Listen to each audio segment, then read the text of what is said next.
the kingdom of heaven is near.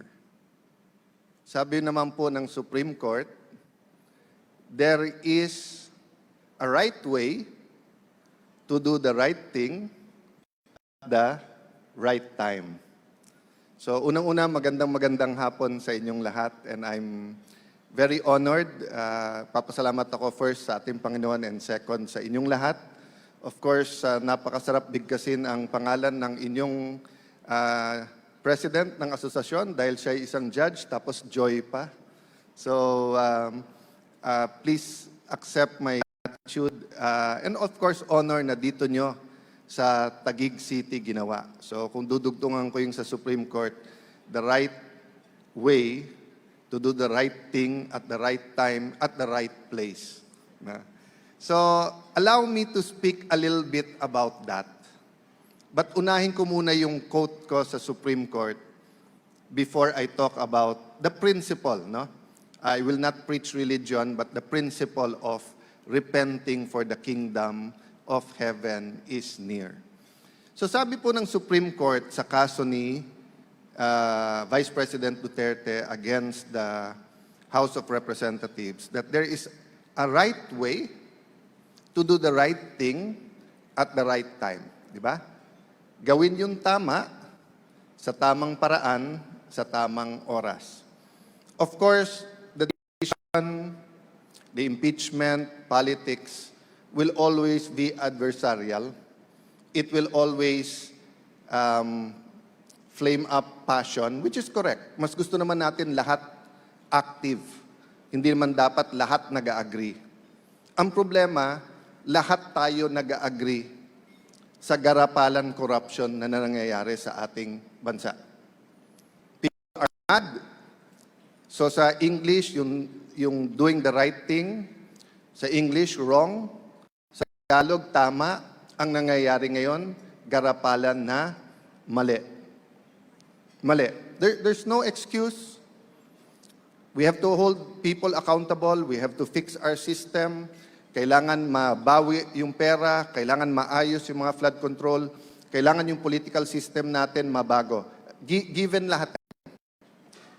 Pero sabi po ng isa sa pinakamatalinong tao sa mundo na si Einstein is that if you keep doing the same thing but expecting a different result, that is stupidity. Tama nga naman po, di ba? Kung every time hindi ako nagre-review sa exam at baksak ako ng baksak, nagpapalit lang ako ng vitamins ko. Nagba-vitamins ka nga, hindi ka naman nagre-review. Di ba? So, why would you expect you will pass the exam? But of course, you will argue, Sir, Kuya Alan, we're not doing the same thing. Well, mas matanda ako ng konti sa most people here. Not all, but most. I'm 54 years old. Passed the bar nag-bar noong 1997, got the results in 1998, so more or less, kung ka-age ko yung iba, mas matanda ko ng konti, then we'll share the same experience. We were either in high school, ang suntukan nun, 3 lang. Sinong crush mo? Kung pareho kayo ng crush, Crispa o Toyota, or Marcos or Aquino. Yun lang ang 3 cost ng suntukan nung kami before 1986. But the debate between Aquino and Marcos was a debate about corruption. Of course, Ferdinand Sr. was saying, hindi nyo naman kasi inabot ang pre-martial law. Hindi nyo nakita yung corruption ng oligarchs, yung nangyayari, yung kaliwa, yung revolution, yung nangyayari sa Latin America, yung spread ng corruption but also of communism in Southeast Asia. That was the debate then, di ba? Then nag-EDSA 1, pinuri tayo all around the world. But then, time ni President Cory, we had a lot of brownouts. And people were questioning, tama ba ito mali? There's a lot of decentralization. That's where I became a counselor. And to be fair to Speaker Mitra, to Senator Nene Pimentel and President Cory, kung wala yung local government code, we'll have very, very few cities that are progressive now. So there's a lot of that's done. Pero During that time, dun din na uso na pag gumawa ng isang building, may isang unit yung mayor. Dun din na uso na ang corruption na decentralized. I forgot the name na, Balgo, Nalgo, may mga pondo nun eh. And then nag-local government. Then FBR came. Again, lahat tayo may bias ha. Some will say FM1 or FM2 is the best president. Some will say Duterte. Some will say Cory Aquino. Some will say Ninoy Aquino. Some will say FBR. But we have to admit, panahon ni FBR, yung sinasabing steady Eddie, may katotohanan yon. So pa konti-konti. Tapos pag may mali, tanggal. May mga cabinet members po siya na tanggal sa corruption. Yung corruption sa gamot, hindi bago yon. Nangyari na yon pre-martial law, after, at panahon ni FBR, may tinanggal doon. Yung corruption ng legislators, hindi rin bago yon. Isang justification yon kung bakit.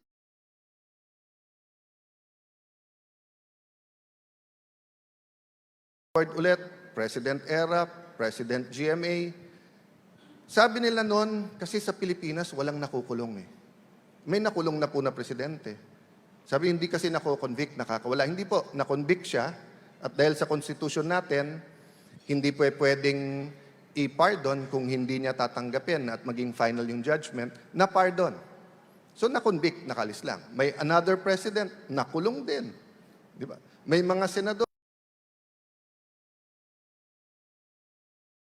So when we thought that the biggest scheme, scam, corruption that was done right before our eyes was the Napoles, na kahit batang musmos na babanggit, then suddenly you have what we're dealing with now.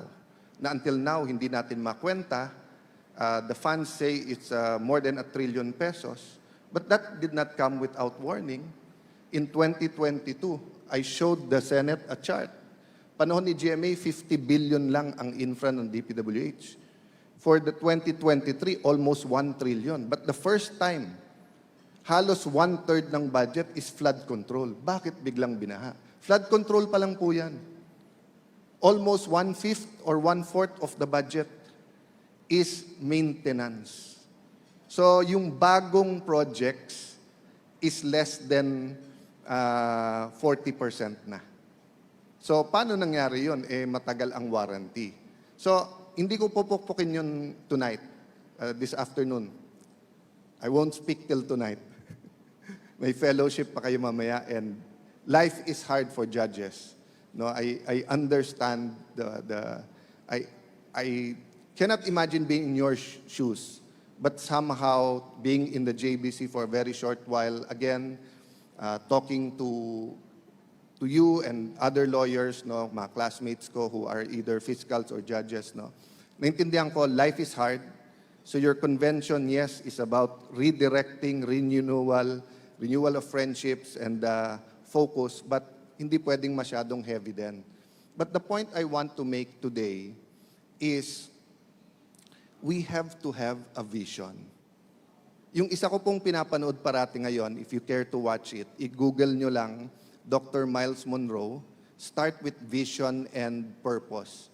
Then it's on YouTube, Miles Monroe, M-Y-L-E-S, then Monroe, M-U-N-R-O-E.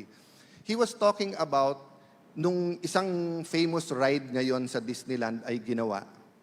Nung nandun yung MC, sinabi sa widow, nakakalungkot because wala na si Walt Disney. Hindi niya nakita. He did not see this new ride that he envisioned. Pagkuha nung widow nung microphone, sabi niya, you see that small bench over there? So may bench doon overlooking the Walt would sit there every day. From the day he planned that, till the day they started, till the day he died, he would sit there. And it's not true, he did not see it. He saw it. It's all of us who didn't see it until it was finished. Kailangan po, katulad ng painter, artist, tayo, akala natin ginagawa pa lang niya. Pero siya, sa mind niya, alam niya na yun. Mga designer ng kotse, maging BYD yan, Toyota, sports car, van, di ba? Nagsisimula pa lang yan, may vision na sila. I always refer to the preamble of the Constitution. If you look at the preamble of the Constitution, you cannot disagree. That's the kind of society we want. Tapos nakalagay din doon, with the aid of the Almighty. So regardless kung anong religion natin, ang Pilipino ay makadiyos. Why is it important to have a vision? Kasi paano tayo pupunta doon kung hindi mo ma-envision? Ngayon, pag may vision ka na, pwede ka nang gumawa ng plano papunta doon. So may vision tayo for a graft-free Philippines. And there are examples. Japan and Singapore is one of a good example, di ba? I used to use US nung bata ako. And natuwan-tuwa ako nung before, nung yung may mga mayor na nakulong sa US, nag-plea bargain ka agad. Sabi ko, tignan mo sa kanila. Bakit ganun? Nahuli ang issue basura. Nahuli yung mayor na may ano sa basura. Bakit sa Pilipinas hindi magawa? Sabi sa akin nung kausap ko, Sir, yung mayor na hinuli doon, Filipino-American yun. So, Pinoy pa rin pala. This was like 20 years ago. Kahit i-google nyo, you know, the schemes and scams from the time of the monarchs sa UK, France, etc. But modern day, look at Japan and Singapore. So, short lang, let me talk about Singapore and 3 addicts. Okay?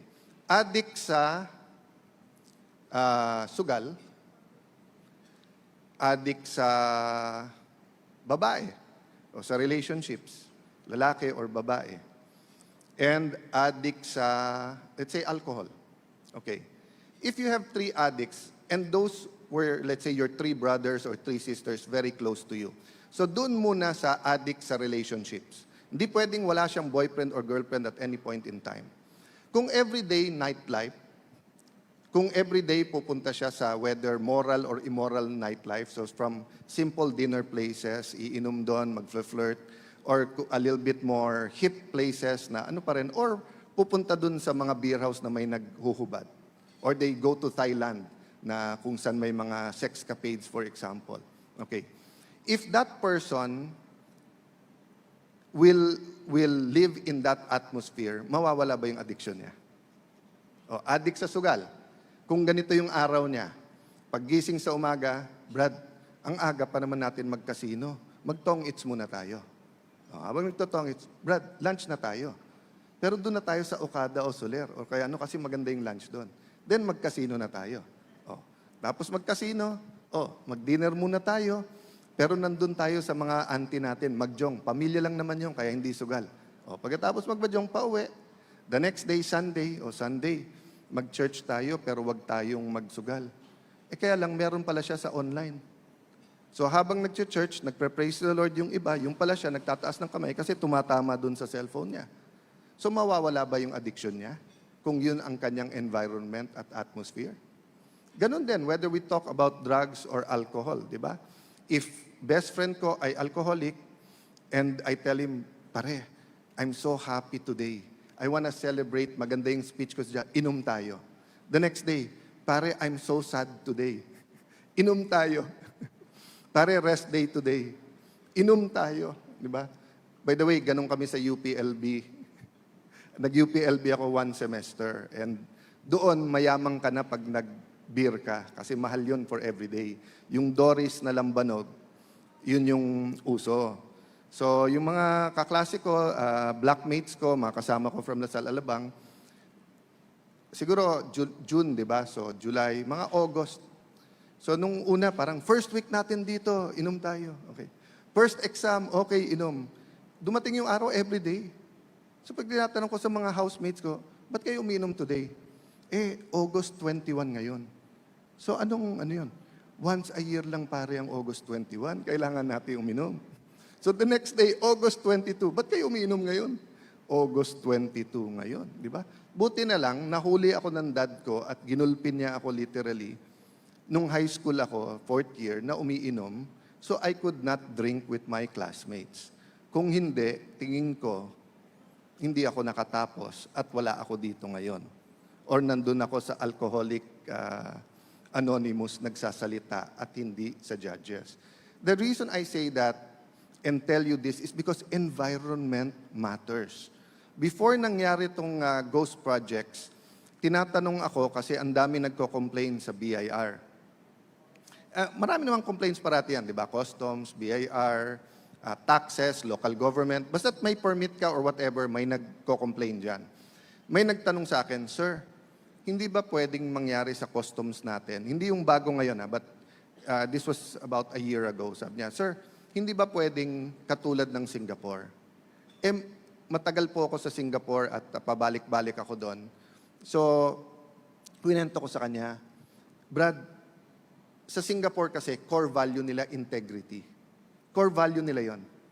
So whether sa classroom, bawal mangopya, whether sa opisina, bawal malate, yung train nila, malate lang ng 3 minutes, may investigation na yung Department of Transportation, whether sa pagsasubmit mo ng documents, BIR, alam nyo po, ang Singapore, I think, is the only country, I'm not sure, but alam nyo ba, bawal ang abogado sa custodial investigation sa Singapore? Pag inuli ka ng police sa Singapore, hindi pwedeng may abogado after, pag isasampa na sa ano. That's how much they trust their police. I went to their anti-scam center. Telco, bangko, at police magkasama sa isang building. They can stop bank accounts within a matter of hours. For the last 2 years, they've recovered hundreds of millions, parang 600 million Singapore dollars. For a country of 3-4 million people, recovered, so pwera pa hindi recover sa scam. Because they trust the police to be able to hold bank accounts. So, integrity is a core value, and yung atmosphere sa I don't know if there's anyone from Palawan here, no? I mean, decades ago, pag nagtapon ka ng kahit ano sa Palawan, bata ang pupulot, whether upos ng sigarilyo yon or cheese curls or whatever, kukunin niya. Sir, don't do that in Palawan. Diba? So it became part of the culture. So, wrap up ko na, what's my point? As I said nung umpisa, yes, let's do the right thing. But there's a right way and there's a right time. If we're just going to go against, we're just going to please the public and come up with some contractors, come up with a few politicians, and then kasuhan sila, then bahala na si Batman, hindi magbabago. That was the context of, I have a daily vlog, kay Tano in Action 365. Unfortunately, one of my, how do I call it? One of the people who don't like me at this point in time, unfortunately, kapatid ko pa siya, nilagyan ng word yung aking sinabi. Sabi ko kasi, walang pagbabago pag walang repentance. And then I was explaining what repentance is. To many people, not only Filipinos, to many people around the world, repentance is saying, I'm sorry. And most of the time, it's sorry because nahuli ako. So, sorry ma'am, nahuli ako ng dadaya eh. Sorry honey, nahuli mo ako ng bababae. Sorry boss, humingi ako ng lagay pero nahuli mo ako, hindi na mangyayari. Hindi yun yung repentance. Ang repentance is a deep conviction inside that mali ka. That's why you will change direction. That's why when the Lord Jesus said, repent for the kingdom of heaven is near, mali kasi yung pinupuntahan ng tao. They were going to the wrong kingdom. So kailangan about face ka. Change your thinking and go here. And it was a series, and unfortunately, Channel 5 or whatever, kinuha yung sinabi ko na we're all guilty of vote buying, stealing, cheating. Hindi nila tinignan yung buong series ko at yung buong gabi na yon. I was talking about, actually I didn't want to mention, I don't mention the verses always para hindi preachy. Kasi there's a verse na, for all have sinned and fallen short from the glory of God. So minsan nakikinig ako sa radyo or nanonood sa TV, panahon pa ni Angie Reyes, sinabi kasi, tinanong siya, Sir, can you guarantee me you've never stolen from the government? Siya ang unang-unang politikong narinig ko na sumagot ng, I cannot tell you that. All other politicians, including myself, will always answer you, never kami nagnakaw. He's the first one I heard. So napakinig tuloy ako na, anong ginagawa nito? Nagje-Jerry Maguire ba to na nagre-realize na nangyari. Ang sabi niya ganito, Ma'am, sa nag-interview sa kanya, Ma'am, pag nag-uwi ako ng papeles sa bahay may paperclip, tapos ginamit ng anak ko yung paperclip sa school, hindi ba ninakaw ko na yon? Pag ballpen, na para sa work yon, inuwi ko, ginamit sa bahay, hindi ba nakaw na yon? Oh. We can extend that. Kung may rata ka, at dapat office, pero pumunta kang mall with your children, is that not, I can extend that, and I'm guilty of this, being always late. So kung apat tayo nag-uusap, I'm 10 minutes late, ninakawan ko kayong tatlo ng 10 minutes. Because I wasn't there. So I was talking about a deep repentance by the nation to create a culture that will stamp out corruption. Because if we do not create that environment, kahit anong ganda ng seed mo, hindi tutubo. Kumuha ka ng pinakamalinis na isda, ilagay mo sa Pasig River, walang mangyayari. Kumuha ka ng pinaka-mabuting judge, she or he will still be the salt and light kung saan mo ilagay. Pero kung lahat ng piskal doon, kung yung mayor doon, yung presidente doon, yung police doon, ay corrupt lahat, mahihirapan yung judge na yon. So it was a challenge to my small community on Facebook na let's be a salt and light by trying to change. No? Repentance. Tapos sabi nila, dapat isoli yung pera. Next topic ko pa yon, restitution. No? So that's what I want to ask you to allow me to leave to you today. No? And you'll tell me, how can we fix the whole Philippines? One line lang to. I was confused about an issue, kung hindi ako nagkakamali, that was year 2000. Because our mayor noon was thinking, magkalupa kami sa Taguig, nagko-consider magkaroon ng casino. Ayaw ko. Ang tingin ko mali. Dito sa Fort. At kung natuloy yun, ibang-iba itsura dito. Long story short, I went to a priest in Ususan, Taguig. Sabi niya sa akin, Alan, Stephen Covey, sphere of influence and sphere of authority. Sphere of authority, authority mo, ikaw mananagot, ikaw may responsibility. You have to make the right decision. So kung ikaw pipirma, kung may casino o wala, ikaw mananagot. Sphere of influence, meaning, nakikinig sa iyo yung mayor, kailangan kulitin mo. Pero don't feel bad, hindi mo kasalanan if he says yes. But kulitin mo. So yun lang ang simpleng message ko sa inyo today. Di ba? Whatever sphere of authority as judges you have, let us start changing the political, economic, social culture sa Pilipinas na cheating, stealing, and lying is okay. There are many international studies that show that when you start at the house and start at school, pag plagiarism, napakalaking issue. Corruption is a big issue. Pag yung dayan sa exam is a malaking issue. But di ba yung famous movie ni yung Scent of a Woman, yung sinabi kung gaano ka sama yung estudyante, but sabi ni but not a snitch. At kahit tayo nung bata tayo, di ba? Gusto mo bang ikaw yung sumbongero?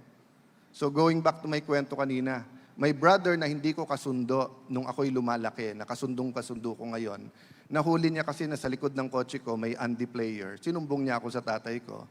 Hindi lang ako pinagalitan, as in ginulpe ako, kaya hindi na ako natutong uminom until law school. But ang point, yung pagsumbong niya changed my direction.